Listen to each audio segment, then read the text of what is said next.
Well, hi there! Welcome back! If you've already seen this video, then you know that not all foxes are foxes.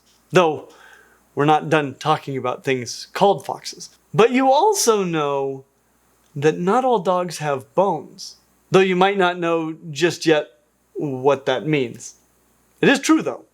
There are dogs alive right now that do not have any bones.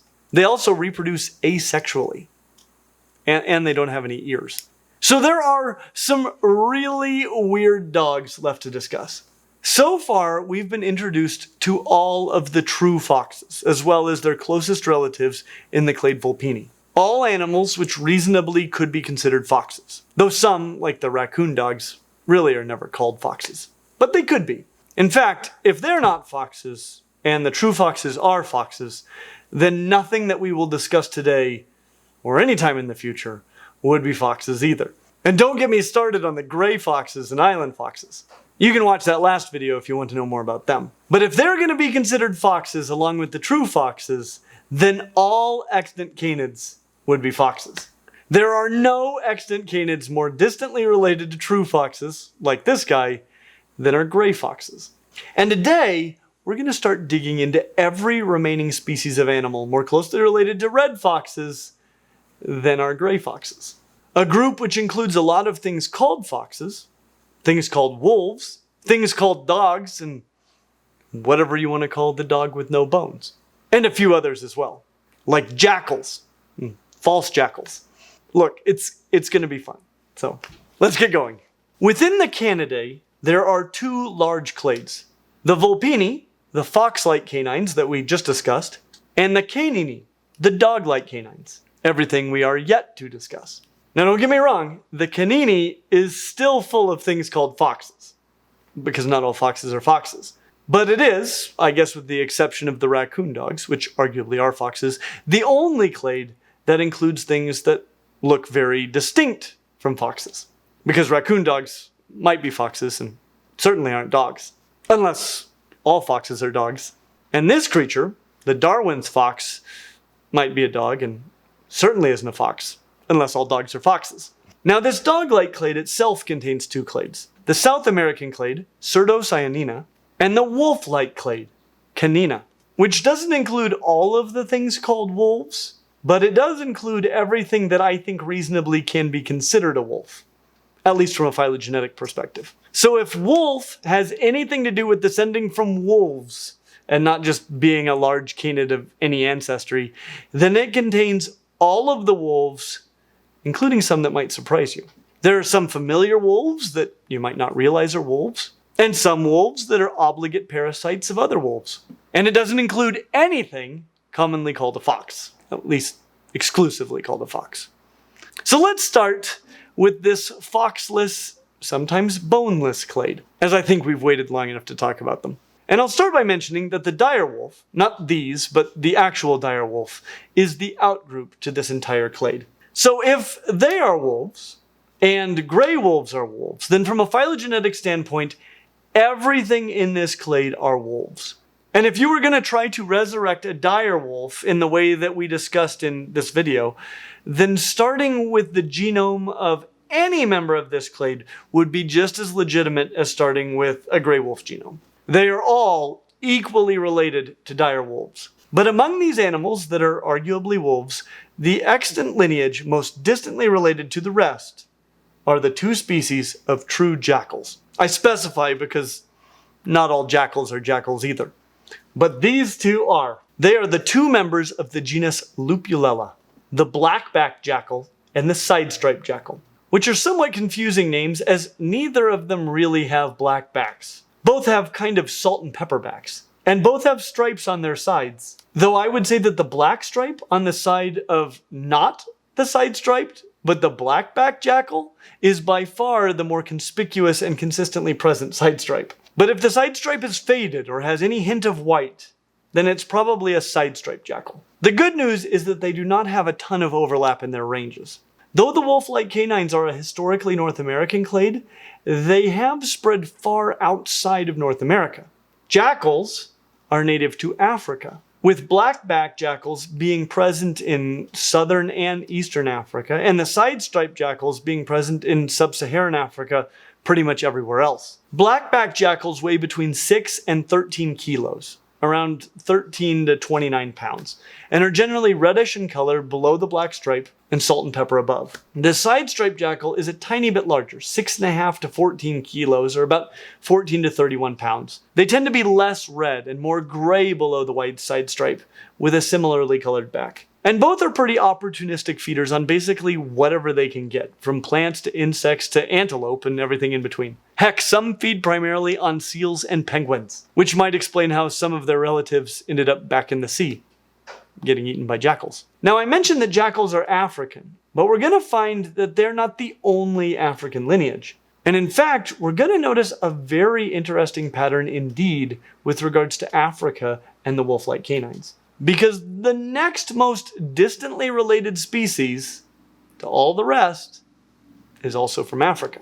The painted or African wild dogs. And just to be clear, African wild dogs are more closely related to all of the other wolf-like canids than they are to the two species of jackals.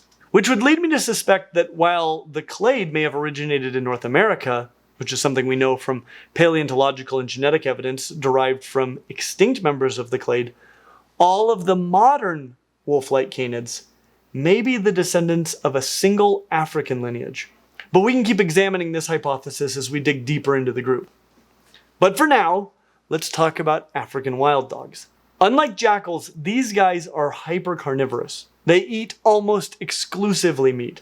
They're also the largest canids in Africa at 18 to 36 kilos, 40 to 79 pounds. Some of you may be thinking that hyenas are larger, and you're correct, but they're not even closely related to dogs at all. They're more closely related to lions. And you can watch this video next if you want to know more about that. And lions are one of their major competitors. African wild dogs are persistence hunters that chase ungulates, forcing them to run until they overheat or become otherwise exhausted. A hunting strategy that may have played a role in Homo sapiens becoming the dominant and indeed only human species on the planet. African wild dogs are also called painted dogs for reasons that make a lot of sense. Their coarse coats are asymmetrical in pattern and individually unique, but usually are made up of a combination of black, white, and kind of a reddish brown. A very calico cat type coloration. They have relatively large ears and generally a dark stripe on their foreheads. They're found in small isolated populations across sub-Saharan Africa. So again, among extant wolf-like canids, the first two lineages to branch off are at least currently found in Africa. This message is sponsored by our friends at Raycon. Keep your ears open and your holiday playlist rolling with Raycon's Essential Open Earbuds. I've honestly been loving these open earbuds. They've actually become my go-to, and I've been showing them to a lot of people because I love my regular Raycon earbuds. These, though, allow me to hear, and there is just no way they can come off, which is really, really beneficial if you're using them for exercise. I use them for like all my phone calls, to listen to my favorite YouTube videos, music, podcasts, all this without missing out on what's going on around me. Raycon's Essential Open Earbuds are lightweight, all-day comfortable, and the multi-angular hook keeps them perfectly secure whether I'm running errands, cleaning enclosures, or being active. You get great everyday features, an open ear design for immersive high-quality sound, multi-point connection, and up to 36 hours of battery life.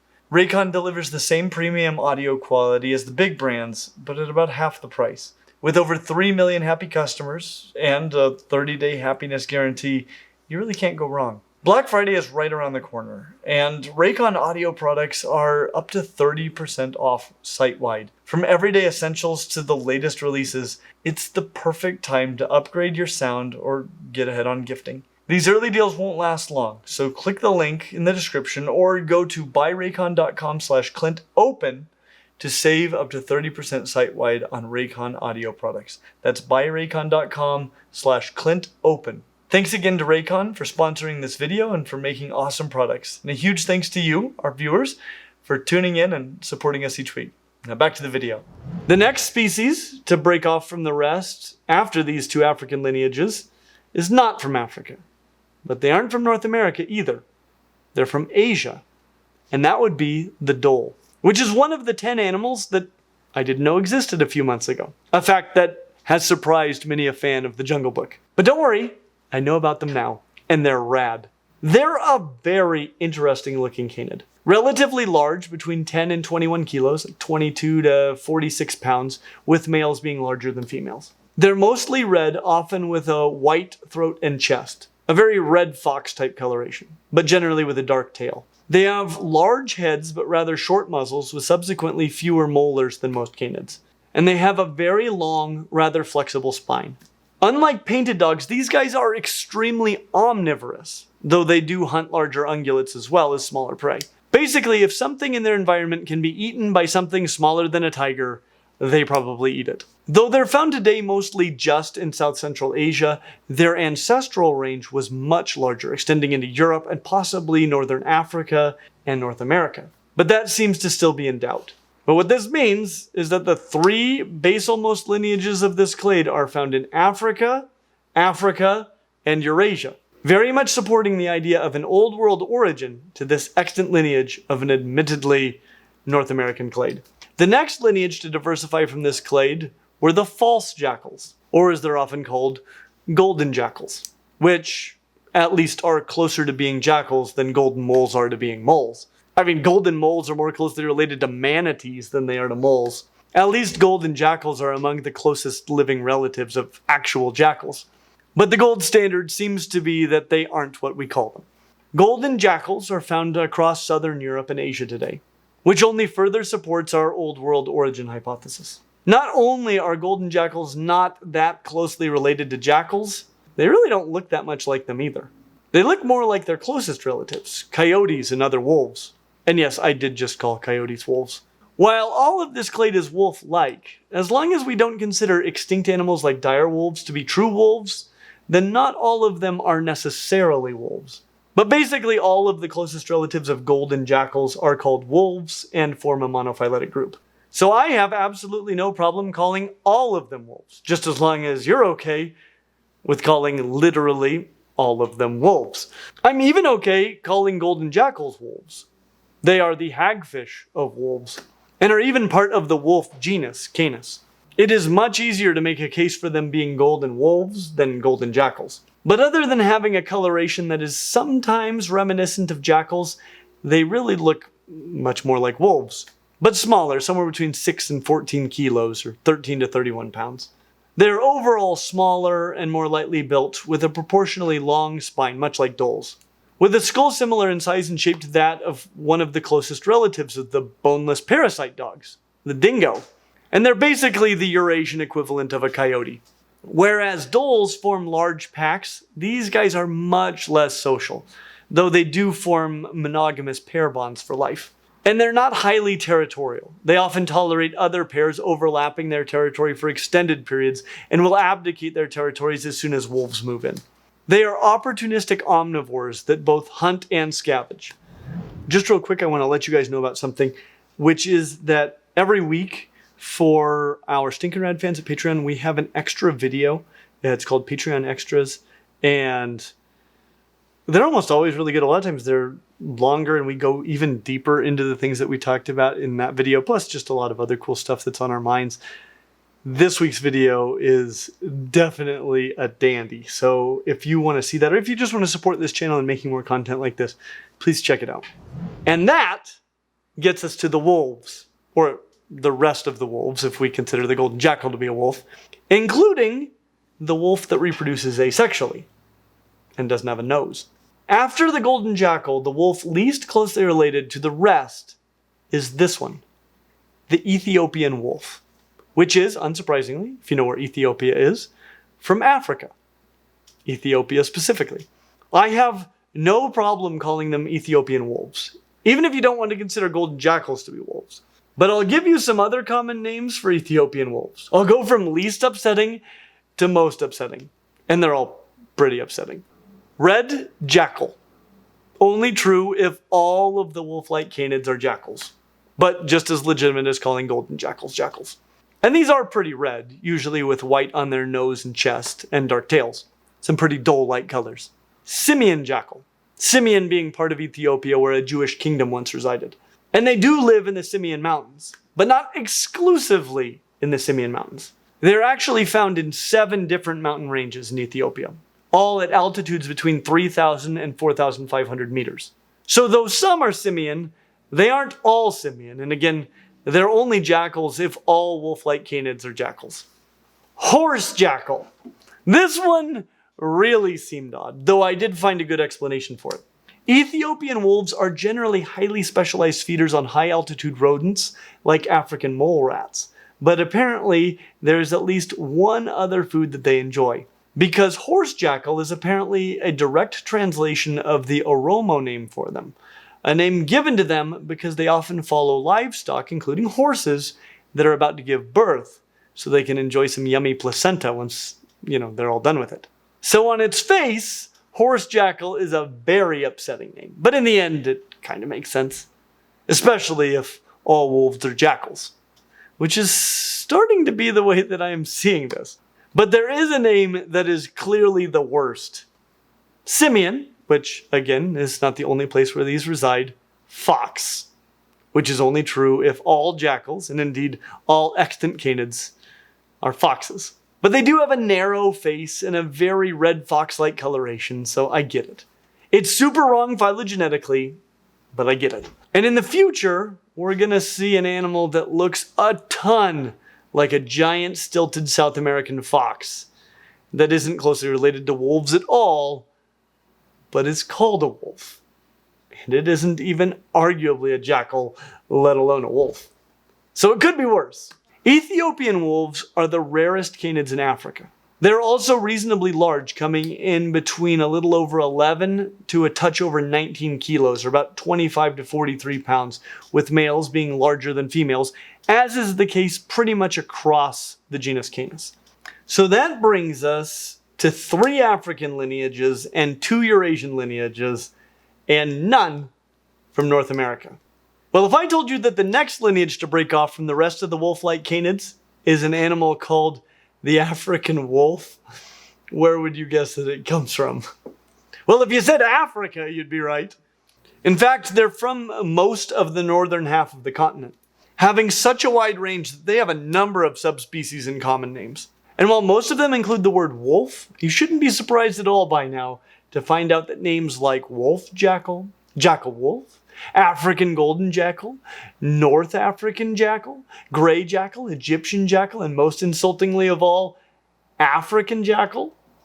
I mean, what about all the other jackals from Africa? Where are they supposed to go? Anyway, I think that I'm convinced that all wolves are jackals. Wolf-like canids are jackals, at least the modern ones, and some jackals are wolves. And arguably all of them are foxes, but we'll settle that in the future. For a long time, African wolves were thought to be closely related to golden jackals. But molecular analysis has since revealed that they're more closely related to gray wolves, coyotes, and the wolves without legs than they are to golden jackals. They're smaller than Ethiopian wolves, but larger than striped or black-backed jackals, coming in at around 7 to 15 kilos, which is about 15 to 33 pounds. Interestingly, at least for this genus, without significant difference between the males and the females. Though their exact coloration varies across their range, they generally have reddish legs and a salt and pepper back and sides, with no sort of striping, often with white on their throat and chest. They have relatively large ears and a long but somewhat narrow snout. Like many of the wolf-like canids, they are omnivorous. And these guys hunt mostly small prey, but sometimes catch somewhat larger animals like gazelles and even warthogs. So in all, of the 6 basal-most lineages of wolf-like canids, 4 are from Africa and 2 are from Eurasia, which very much supports our hypothesis that wolf-like canids, though they first evolved in the Americas, all of the extant lineages seem to have descended from a single lineage of wolf-like canids, let's call them jackals, that had emigrated from North America to likely Africa, not directly, with a couple of lineages successfully colonizing Eurasia. With just a single lineage, this last lineage that we have to discuss, recolonizing North America, and possibly playing a role in driving their distant North American relatives to extinction. Because there was a time when dire wolves and gray wolves coexisted in North America, and now they don't. So let's dive into this final lineage of wolf-like canids, the lineage that appears to have recolonized the ancestral homeland of the wolf-like canids, and then, at least in one case, went blind and lost its teeth and brain. In fact, let's start there. Because at this point, the remaining wolf-like canids split into two small groups, one containing 2 species and the other 3. This 2-species clade contains the gray wolf and the domesticated wolf, more often known as the domestic dog. Domesticated dogs are the descendants of what probably would have been classified as gray wolves. However, they appear to be all that remains of that specific gray wolf lineage. And since all extant gray wolves are more closely related to one another than any of them are to the lineage that produced domestic dogs are basically the hagfish of gray wolves. For this reason, sometimes they're classified as a subspecies of gray wolf, and sometimes they're classified as a unique species closely related to gray wolves. But they are a great example of what can happen to a population over time if the strength of selection for specific traits is sufficiently high. Because while some species look a lot like gray wolves, many look absolutely nothing like gray wolves, or even like many other breeds of domestic dogs. Domestic dogs are found today basically everywhere humans are found, sometimes even returning to the wild, such as the dingo and the New Guinea singing dog. And while I say everywhere humans are found, I mean, we sent them into space. Generally, they range in size from a bit over half a kilo, about 1.22 pounds, to slightly over 90 kilos, about 200 pounds. But that is speaking specifically about dogs with bones, because some dogs can be even smaller and live on the genitals of other dogs. This is a canine transmissible venereal tumor, CTVT, a contagious tumor transmitted between canids during mating. One of only 3 known contagious cancers in mammals today, with one that impacts the faces of Tasmanian devils, called devil facial tumor disease, and one that impacts Syrian hamsters, called contagious reticulum cell sarcoma. But the fact that they are contagious cancers is not really the weirdest thing about them. Usually, if an animal gets cancer, it's basically being attacked by its own cells. A mutation has generally occurred that causes certain cells to begin copying themselves excessively, resulting in masses that often interfere with other key bodily functions. That's what makes cancer so difficult to treat. For most diseases, you attack it with something that would kill it, that wouldn't kill you. The problem with cancer is that it is you. Usually. But that is not the case with CTVT. This is a cancerous tumor, but it isn't composed of the cells of the infected canine. Oh no. It has its own genome, and that genome is that of a dog, an individual dog, specifically a Native American dog with a little coyote DNA mixed in there. A hybrid, but a hybrid that was mostly domestic dog. Which means that dogs like the dog that almost killed me, an Alaskan Malamute, are more closely related to these asexually reproducing genital tumors than it is to, say, a German Shepherd. Because you can't evolve out of a clade, CTVT is just as much a dog, a wolf, a jackal, and possibly a fox, as is any other domestic dog. But it lives as an often single-celled, parasitic, brainless, boneless, asexually reproducing tumor on the genitals of its more conventional cousins. It now appears that it diverged from its boned-brained, sexually reproducing cousins more than 6,000 years ago.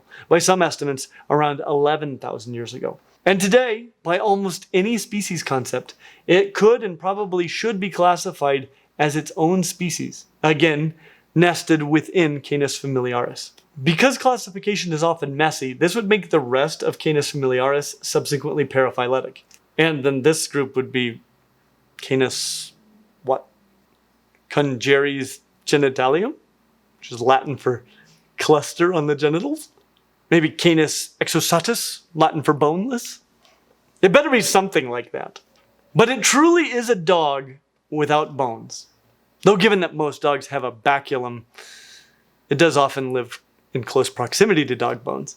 The closest relatives of these most bizarre of all canids, other than the other domestic dogs, are the gray wolves of Eurasia and North America. which again may include domestic dogs as a subspecies. But modern gray wolves appear to form a monophyletic group without including any penis tumors in it. And honestly, if you can make an argument for kicking a genital parasite out of your species, I say do it. So when I refer to gray wolves, know that I am talking about the smallest clade that includes all extant gray wolves, even though the species may be larger than that. What's a species anyway? This is the largest of all extant canids, coming in between 12 and almost 80 kilos, or 26 to 175 pounds, with males slightly larger than females. Some dog breeds do get larger, but as a species, these are the largest. Certainly the largest wild species, and the most coordinated hunters, at least in the genus Canis, if not among all canids. They have broad snouts, round ears, relatively short bodies with longish legs and tails. They're often gray, but the reality is that their coat color can vary greatly. They have big heads and large bone-crushing teeth and jaws. Not as specialized as those of bone-crushing hyenas or the ancient bone-crushing dogs, but starting to develop along those lines. They are excellent hunters that frequently hunt large ungulates, including moose. But they will happily hunt other prey as well and even scavenge. And it is a virtual guarantee that they have eaten many a grandmother and little pig, though their ability to blow houses down appears to have been greatly exaggerated in fiction. It isn't surprising that they're a popular villain in human literature, as this is likely the most dangerous predator of humans in much of Eurasia and North America. But not the only wolf in North America. In fact, there is a whole other clade of them. 3 other species. And possibly the best known of the 3, at least if you're not a basketball fan, is the most distantly related member of the clade, the coyote.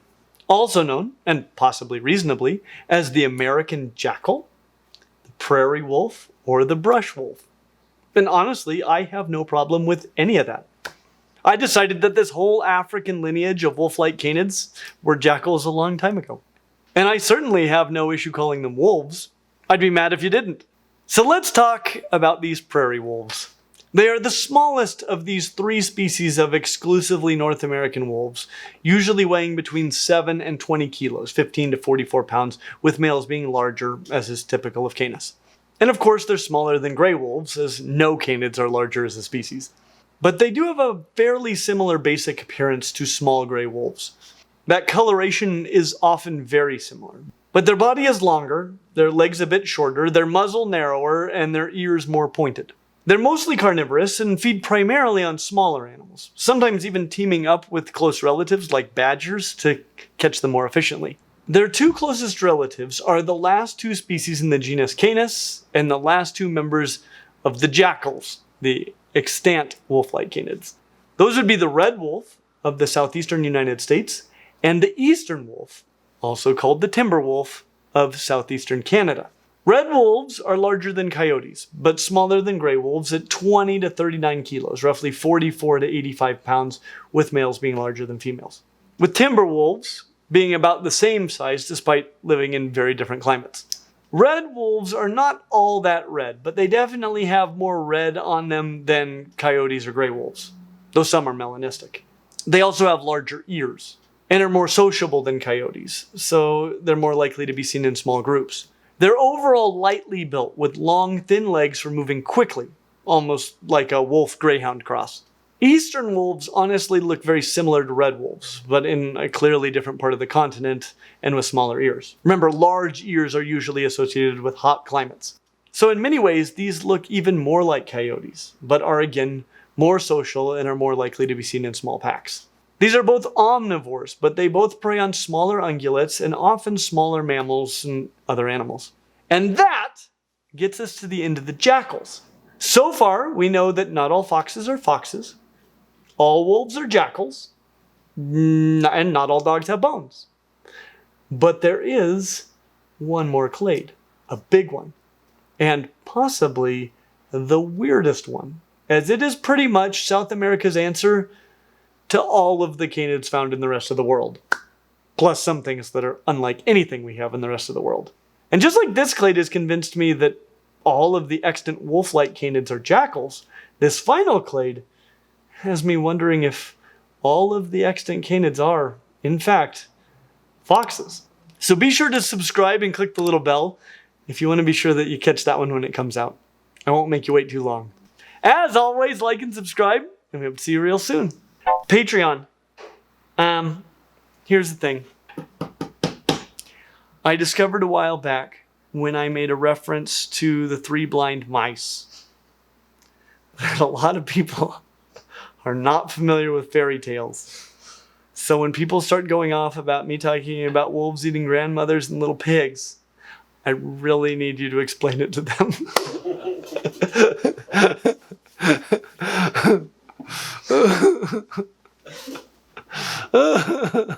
Yeah, they did not like, why are you cutting off their tails? And I'd always respond, I'm like, yeah, why would you cut off their tails? I'm like, sounds like a question for the farmer's wife. Nothing.